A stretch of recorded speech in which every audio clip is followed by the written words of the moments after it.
ತಾಲೂಕಿನ ನಿಟ್ಟೂರು ಹಾಲು ಉತ್ಪಾದಕರ ಸಹಕಾರ ಸಂಘದ ಆಡಳಿತ ಮಂಡಳಿ ನಿರ್ದೇಶಕರ ಚುನಾವಣೆಯಲ್ಲಿ ಬಿಜೆಪಿ ಬೆಂಬಲಿತ ಅಭ್ಯರ್ಥಿಗಳು ಭಾರೀ ಬಹುಮತದೊಂದಿಗೆ ಜಯಗಳಿಸಿದ್ದಾರೆ. ಇದೇ ವೇಳೆ ಗೆದ್ದಂತಹ ಅಭ್ಯರ್ಥಿಗಳಿಗೆ ಬಿಜೆಪಿ ರಾಜ್ಯ ಪ್ರಧಾನ ಕಾರ್ಯದರ್ಶಿ ಪ್ರೀತಂ ಜೇಗೌಡ ಅಭಿನಂದಿಸಿದರು. ನಿಟ್ಟೂರು ಭಾಗದ ಚುನಾವಣಾ ಫಲಿತಾಂಶವು ಹಾಸನ ತಾಲೂಕಿನಲ್ಲಿ ರಾಜಕೀಯ ಗಾಳಿ ಯಾವ ದಿಕ್ಕಿನಲ್ಲಿ ಬೀಸುತ್ತಿದೆ ಎಂಬುದನ್ನು ಸ್ಪಷ್ಟವಾಗಿ ತೋರಿಸಿದೆ. ಕಾರ್ಯಕರ್ತರು ಹಾಗೂ ಹಿರಿಯ ಮುಖಂಡರ ಪರಿಶ್ರಮದಿಂದ ಈ ಗೆಲುವು ಸಾಧ್ಯವಾಗಿದೆ. ಮುಂದಿನ ಗ್ರಾಮ ಪಂಚಾಯಿತಿ, ಜಿಲ್ಲಾ ಪಂಚಾಯಿತಿ ಹಾಗೂ ವಿಧಾನಸಭಾ ಚುನಾವಣೆಗಳನ್ನು ಗುರಿಯಾಗಿಸಿಕೊಂಡು ಪಕ್ಷವನ್ನು ಇನ್ನಷ್ಟು ಗಟ್ಟಿಗೊಳಿಸುವುದಕ್ಕೆ ಪ್ರೀತಂ ಜೇಗೌಡ ಕರೆಯನ್ನ ನೀಡಿದರು. ಫಲಿತಾಂಶ ನಿನ್ನೆ ಸಂಜೆ ಪ್ರಕಟ ಆಗಿದೆ. 11ಕ್ಕೆ 10 ಗೆಲ್ಲೋದ್ರ ಮುಖೇನ ಇಡೀ ಹಾಸನ ತಾಲೂಕು ನಿಟ್ಟೂರು ಕಡೆ ತಿರುಗಿ ನೋಡೋ ರೀತಿಯಲ್ಲಿ ನಮ್ಮೆಲ್ಲ ಕಾರ್ಯಕರ್ತರ ಹಿರಿಯರ ಪರಿಶ್ರಮದಿಂದ ರಾಜಕೀಯವಾಗಿ ಗಾಳಿ ಯಾವ ಕಡೆ ಬೀಸ್ತಿದೆ ಅನ್ನೋದನ್ನ ತೋರಿಸ್ಕೊಡೋದ್ರಲ್ಲಿ ಯಶಸ್ವಿಯಾಗಿದ್ದೀರಿ. ಹಾಗಾಗಿ ಎಲ್ಲ ಹಿರಿಯ ಮುಖಂಡರಿಗೆ ಗೆದ್ದಿರುವಂತ ಅಭ್ಯರ್ಥಿಗಳ ಜೊತೆಗೆ ನಿಮ್ಮ ಗೆಲುವಿಗೆ ಶ್ರಮಿಸಿದಂತ ಎಲ್ಲ ಹಿರಿಯ ಮುಖಂಡರಿಗೆ ನಾನು ಅಭಿನಂದನೆಯನ್ನ ಈ ಸಂದರ್ಭದಲ್ಲಿ ತಿಳಿಸಿದ್ದೇನೆ. ಬಹುಶಃ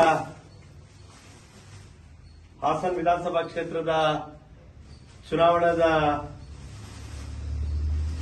ಶಕ್ತಿ ಏನಾದ್ರೂ ನೋಡಬೇಕು ಅಂತ ಹೇಳಿದ್ರೆ ನಿಟ್ಟೂರು ಪಂಚಾಯತಿಲಿ ಯಾರು ಮೇಲ್ಗೈ ಸಾಧಿಸ್ತಾರೆ ಅವರು ಇಡೀ ಹಾಸನ ವಿಧಾನಸಭಾ ಕ್ಷೇತ್ರದ ಶಕ್ತಿಯನ್ನು ಹೊಂದ್ತಾರೆ ಅಂತ ಹೇಳಿ ಹಿಂದಿನಿಂದ ನಡೆದುಕೊಂಡಿರುವಂತ ವಾಡಿಕೆ. ನಿಮ್ಮೆಲ್ಲರ ಪರಿಶ್ರಮದಿಂದ ಈ ಒಂದು ಕಾರ್ಯ ಸಿದ್ಧಿಯಾಗಿದೆ.